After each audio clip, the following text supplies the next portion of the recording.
Today, we're going to talk about some of the limitations we put on ourselves as entrepreneurs, some of the fake rules, that I believed early on, which, we're just limiting. And I realized later in my journey that I didn't have to live by those limitations. You know, some of these things when you get into business and even when you start reading business books. So I've always loved motivational speakers. I've always loved, motivational books. And motivational speakers are usually great. It's usually more generic and it's usually more, motivation, hype, inspiration. But when you start actually reading business books, getting a little bit more tedious into the process, I found that some of these things that they were saying were just like, hey, this is just how business works. This is what you do. Um, and I just kind of found out throughout my journey that that's not necessarily true. And that's not to say that the books weren't great, that I didn't learn from the books. But I think the books and maybe traditional business people kind of have a little bit of an outdated uh, mindset on what's required to do business, what's required to do good business. And so I think in today's age, those rules are completely different. So I don't think we should be living by those rules and putting those limitations on ourselves. Being from a pretty informal industry at first, I came from the music industry. I felt like I was always striving to be more professional. And so what I mean by that is I was trying to prove that I was, a professional, even though I was in a business where you didn't necessarily need to be that professional. So here's the thing. For one, that helped us stand out as a company that was professional. But me as a person, I feel like I was um, chasing, trying to, I guess, look, sound more professional, be more professional, kind of like that old guard of what the books and the older entrepreneurs tell you. It wasn't until I really started seeing success and being around other successful people in this day and age where I saw that you can just be yourself. That's one of the great things about this day and age and about social media.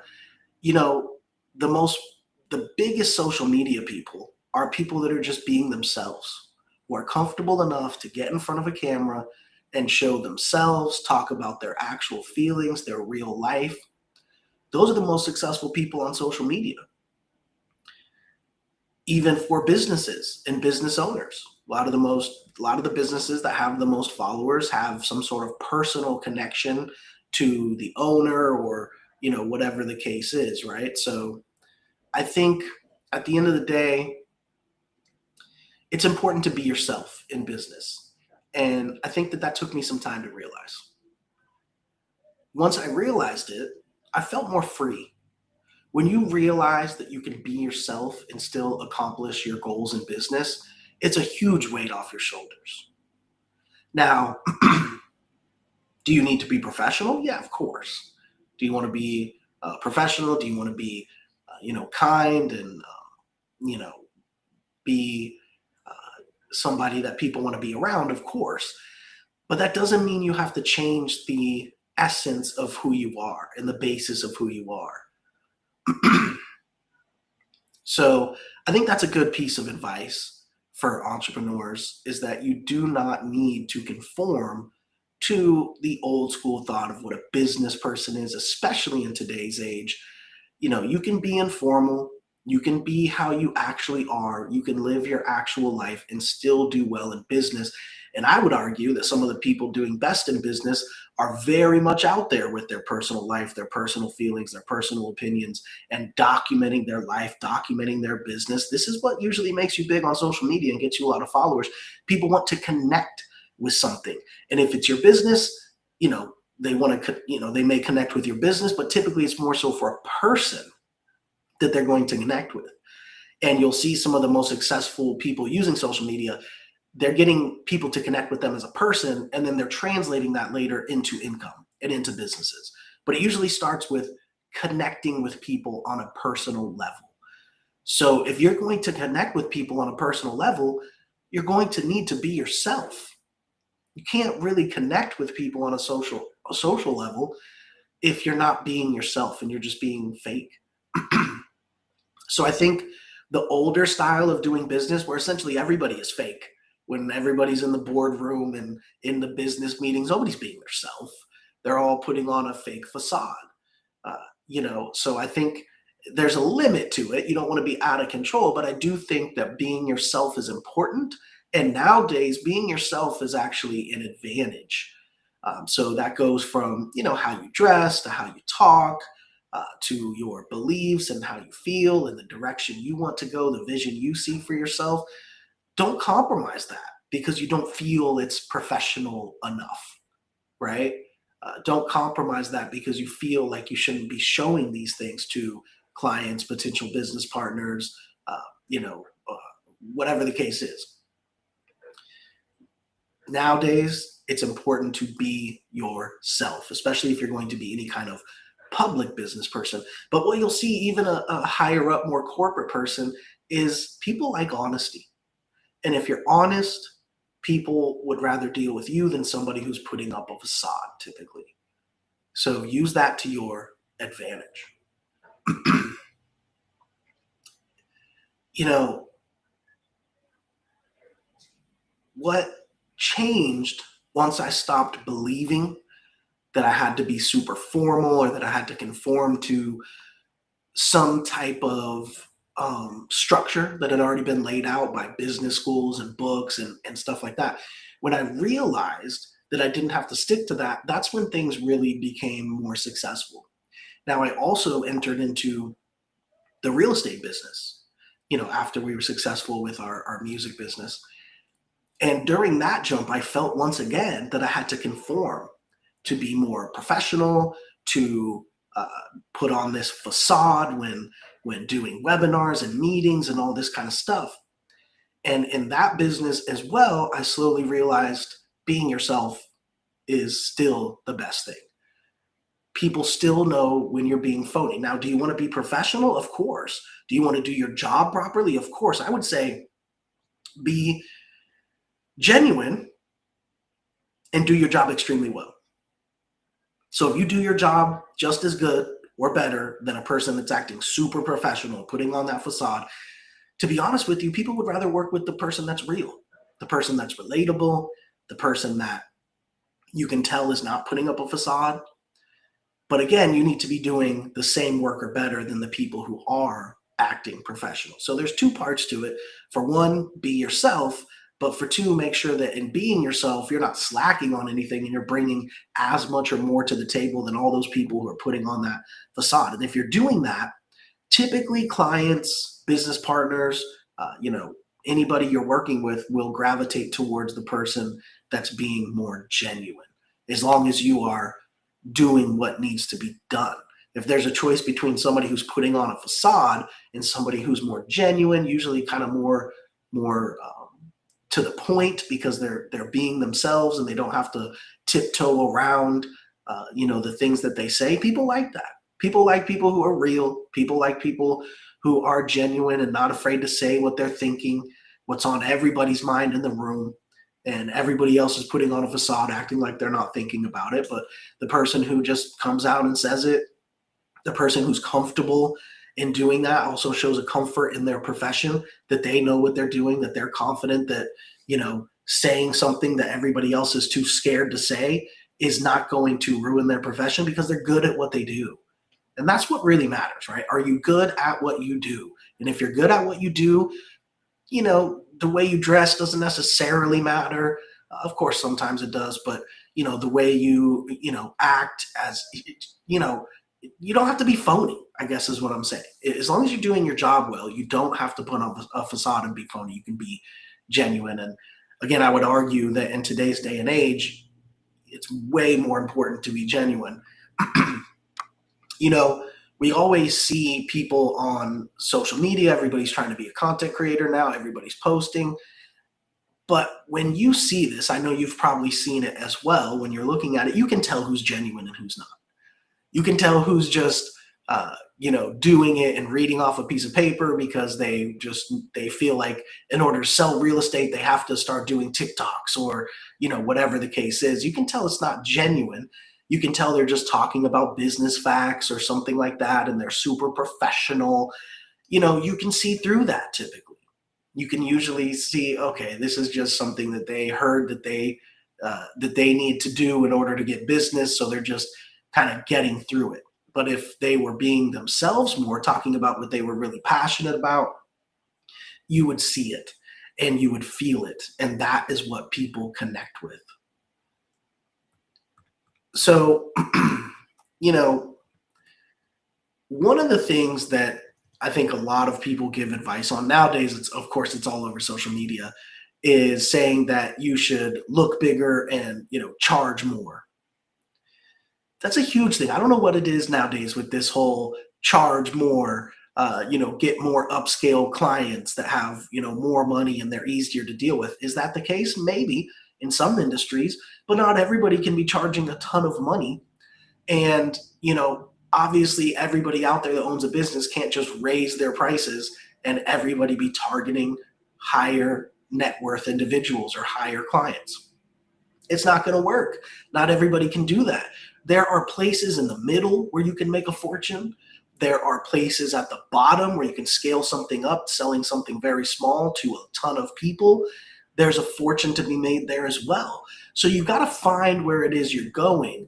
But especially at the start, I wouldn't think saying, hey, I'm going to be the super high end, raise my prices way more than everyone else, and that's going to make me look bigger, look more professional. Maybe to some people, but those are probably the people who aren't going to buy it. Just raising your prices out of nowhere is not going to put in the groundwork that you need to satisfy those clients, to get those clients in the first place, to get referrals from those clients to other people. If you don't have the framework there, just raising your prices is not going to do any good for you. So I don't, hate on anyone's approach, but I do get a little frustrated seeing all these coaches and people on social media saying, just raise your prices higher. You're not charging enough. I mean, not everybody can do that, and not everybody's going to do that. And if you don't have the proper framework in place first, you're not going to physically and logistically be able to do that.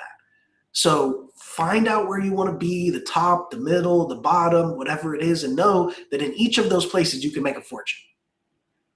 It just depends on how you're going to approach it. But if you don't have the systems in place, the clients in place, the proof in place, the reviews in place to show that you can justify charging that much, just raising your prices isn't going to do anything besides block out most of your clients from purchasing it. So, just keep that in mind. If your product or service is in the middle, then be genuine and be in the middle. You don't have to raise your prices just to raise your prices. A lot of the times it just kills you. You double your price and you get less than half the customers. Now you're losing. You would be winning if you had the price cut in half and you were getting more than double, right? Keep in mind as well, more clients typically equals more reviews, more referrals, more people in your database that you can upsell and sell to later. So, having a few high-end clients may seem a little bit easier when you're just talking about it, may seem more lucrative when you're talking about it. But usually when you do the math, it's probably not going to come out ahead. If you really sit down, look at it, do the numbers, you're probably much better off having more clients that are paying less so that you have the opportunity to get repeat clients, to get reviews from those clients to help you get more clients, to be able to resell, upsell those clients, and to be able to get referrals to other clients, right? If you're only working with 2 high-end clients, there's not many referrals you can get from that. But if you're working with, 20, lower end clients as far as price, that's 20 people who are out there potentially giving you more business, talking about you and all that kind of good stuff. We talk about this problem a lot. I shouldn't sell until it's perfect. I think that's one of the more old school mind frames that entrepreneurs put on ourselves to limit ourselves. I shouldn't launch it until it's perfect. That is something from the past. Absolutely. That is what we talk about here on Founding Without Funding is launching is the most important thing. Getting it out there to the people, getting it in front of customers, getting that feedback. Nothing is going to be perfect. So why wait 2 more months to be maybe closer to perfect, but it's never going to be perfect. So you might as well launch it 2 months ago and then be able to dial it in and make it perfect. So that whole make everything perfect before you launch it and everything has to be planned out to the T, that those days are over. Get your product or service, put it online, have some conversion pages that put people into a CRM, automated follow-ups, put some ads out there, get some people in your funnel, see if you can sell it, get the feedback, and move forward, and then adjust as you go. One of the biggest things is that most businesses fail, most products or services fail. So why are you building something out and taking months and months and months to build something out that may not sell at all? I saw a piece of advice the other day. I forget who was saying it, a successful entrepreneur that says, if you want to launch a product, I wouldn't even make the product at all. I would literally just make, say if you wanted to launch a book, I would make a fake, this is what they were saying. If you wanted to launch a book, they would make a fake book cover and put it out there and run some ads and see if anyone purchases it and then write the book, right? It seems almost a little shady, but as long as you're doing it in a genuine way and you're going to fulfill your obligations, the point is that you could put that out and no one buys it at all. And so you just saved yourself months of time or whatever it is, all the time and resources that it would take you to write that book and get it ready and put it out there and get it printed and all this kind of stuff. You skipped past all that by just designing a cover and putting out a Facebook ad and testing, are people going to even purchase this in the first place? So I thought that was a good piece of advice from an entrepreneur. I'm not sure who it was. I forget. But I did see that yesterday, I believe. And I feel like that was a good piece of advice, right? You got to launch first and then adjust later. And there are so many entrepreneurs that could save themselves so much time and so many resources by testing something first before you commit to it and go all the way in and try to make it perfect, right? Launching is better than perfection. And remember, nothing is ever going to be perfect. So you might as well start now and skip past all of that work, all of that time, all of those resources, and just know what you're doing and what the interest is before you even spend all that time. I think another thing that holds us back as entrepreneurs is we feel like we need permission or credentials or funding, to get started. That's the old way of doing business. Nowadays, you don't need anything. You can spend $1 a day on Facebook, and start getting some results and start getting some clients and all that kind of stuff. You can launch something super easy by, building a website yourself or having somebody build it for cheap. Having a great landing page, having a cheap CRM to put people into. These are things that cost very little money and don't take that much time if you know what you're doing, or if you don't know what you're doing, you can have somebody help you with it. So that waiting on funding, that's the old way of doing business. You don't need to wait on funding at all. Waiting on credentials, waiting on permission, these are things of the past. You don't need those anymore. All you need is a computer. And you can launch products, test products, build a business. You don't need permission from anyone. You don't need anything special. You do not need an investor. You just need to do it. That's what's so great about the business of being an entrepreneur in today's age. So let's go ahead and take some questions here. You can always ask us questions at Founding Without Funding or at Kyle Hiersche. You can send us a DM. You can also ask questions here live. We are live every day on all the different platforms. Go ahead and drop a question. I'd be happy to answer it live. And I do have some questions here that were sent in earlier that we will go ahead and get into. So Elliot is asking, what's a rule you followed early on that you later realized was completely made up? A rule I would say when I got into the real estate business, I thought that you had to act a certain way, and that you had to portray yourself a certain way, that you had to have some kind of history, right? Now, once I got my real estate license, once I got my mortgage license, I was like, wow, this is super easy. I don't know why I was thinking that you had to be so much smarter or so much more professional to get your real estate license or your, mortgage license. It was so easy.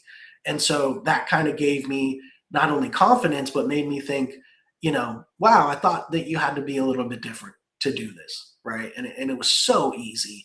And now I realize why there's so many terrible real estate agents and mortgage brokers, because it's very easy to actually get licensed, and it's just like any other business. 90% of the people are going to be not doing any transactions. They're not going to be working hard.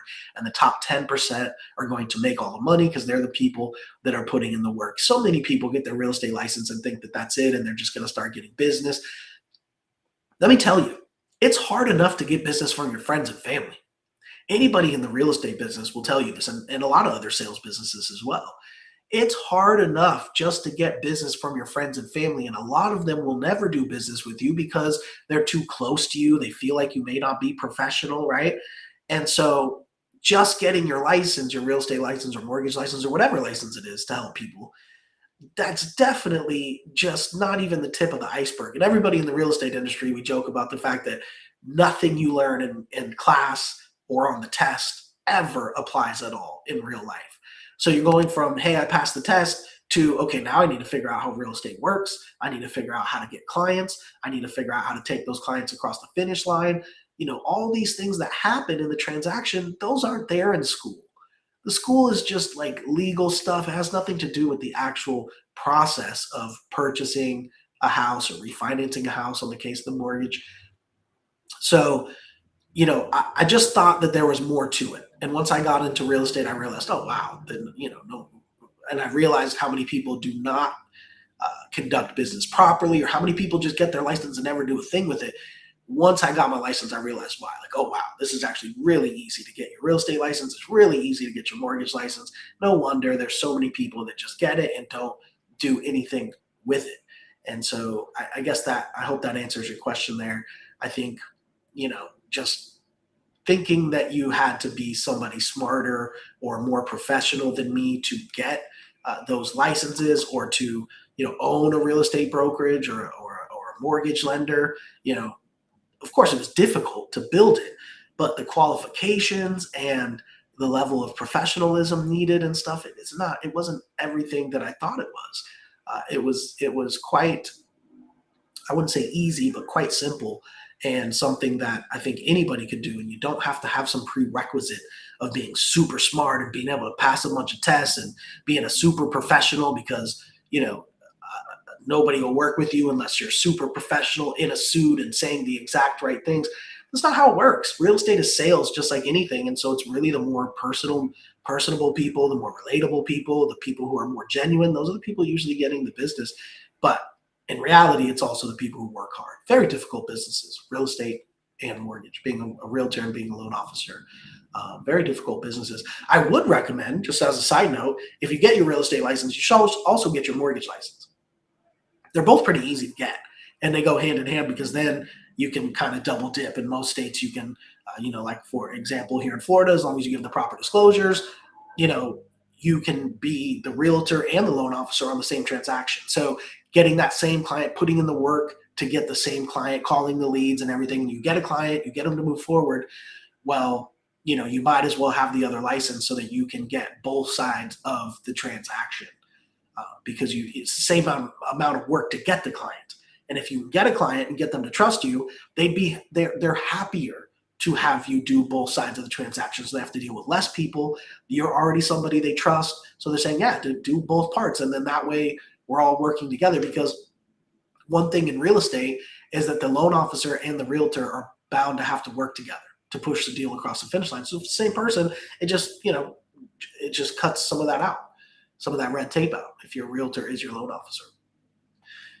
Okay, question from Sasha. Did you ever limit yourself because you thought that's not how real businesses work? Yeah, absolutely. I had so many times where it's like, oh, well, we're trying to be a real business. We're trying to be very professional. I don't think that's how a professional business would work.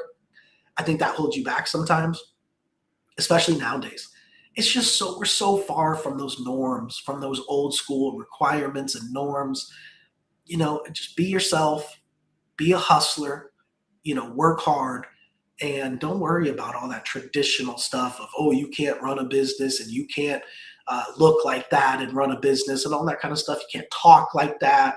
You can't be into the things that you're into. I mean, people are people. You know, Being fake is not going to help. And most people that act that professional are putting up a facade. And when you catch them after work or with their friends, totally different person. And I just feel it's much better to be genuine and be the same person. Okay, Parker is asking, what's a belief you had that felt responsible at the time but actually slowed you down? That's a good question. So, what's a belief you felt responsible at the time but actually slowed you down?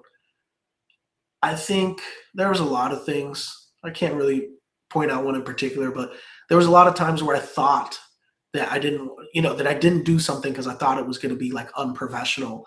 And I feel like if I went with my gut and did those things, I'd probably be in a better position. But hindsight is 2020. Can't look back. There's definitely times where I kind of held myself back because of what I thought other people would think or thinking that it's not professional. Let's see, was there a moment where you realized you were playing by the rules and no one else was? Yeah, absolutely. In the music business, my whole career in the music business was like our goal was to be professional. Our goal was to be a company that was there, that you could always contact, that would always refund someone if something went wrong, that would always come through, make things right, and accepted payments in any type of way, as opposed to, cash and stuff like that. But we, accept payments through every single avenue possible. And we eat the credit card fees. That's one thing I hate when companies tack on a credit card fee. If you're doing business, the credit card fee, the merchant processor fee is part of you doing business. So I would recommend that personally to anyone out there. Do not upcharge people to use their credit card just because you have to pay 3% on the back end. That is a terrible way of doing business, in my opinion. It's so petty. Your processing fees should be built into the price of your product. I can't tell you how unprofessional it seems when you're buying a product or service and they're telling you, oh, well, if you want to use a credit card, it costs this much. Stop it. That's not how professional businesses work. When you go to McDonald's, do they charge you more for using a credit card? No. It's built into the price. So you got to stop doing that. I see a lot of people doing that and small businesses doing that and stuff. You're worried about the wrong thing. You're thinking about pennies instead of making more dollars, right? Raise the price a little bit. If you don't have any margin there, your price needs to be higher. That's not your price. If your price doesn't include a credit card processing fee, that's not your price point. Change your price point so that it includes it. It's so petty. So I would say to business owners that try to upcharge if a person uses a credit card, stop being petty. It's ridiculous. It's just going to hurt you in the long run. Include it in your price. Be a real business. No large businesses, real businesses do that. And you know that because you go to businesses and they don't do that unless maybe they're a really small business. And then you know they're a small business when they do that. It makes you go, oh, wow, they're a small business because they want to charge me 30 cents and plus 3% because they can't afford to pay their credit card processing fees themselves. It makes them feel small, unprofessional. And so I can't stand that. Include it in your price. If your price cannot afford you to pay the processing fees yourself, which is typically, 30 cents plus 2.9% or whatever, depending on what merchant you're using. If it can't be included in the price, then you're charging the wrong price. All right, we'll take one last question here from Drew. What's something you waited way too long to do because you thought you weren't allowed yet? Oh, I think being in the real estate industry, we took too long to do because we thought we weren't professional enough or that we didn't know enough or that it would be difficult to get our licenses. Even when we first tried to start getting into real estate, we were trying to partner with somebody who had the license. Little did we know it was super easy to get your real estate license. It's super easy to get your mortgage license. So we went and got both. And that wasn't what was holding us back. We thought it was holding us back. We thought we had to, you know, we're good at business, we have funding, we have money to put into this and a lot of business knowledge, but we need to find somebody with the actual real estate license because we're not licensed. So we need to partner with somebody, team up with somebody, not realizing how easy it was to just go get our own license, not have to rely on anybody else. Um, so that happened a few times in the real estate industry, which is just, realizing you don't have to wait on anybody else. If something takes a certificate or something takes classes to do, or you need a license to do it, just go do it yourself. There's not many licenses out there that take that long. Now, of course, if you have to go to college before it and all that, it's a little bit different. But most professional licenses, sales licenses, things like that, they're typically pretty easy to get. And so just, don't hold yourself back from that or from anything else. Just get out there and get going. All right. With that being said, we will go ahead and wrap it up. Thank you, everybody.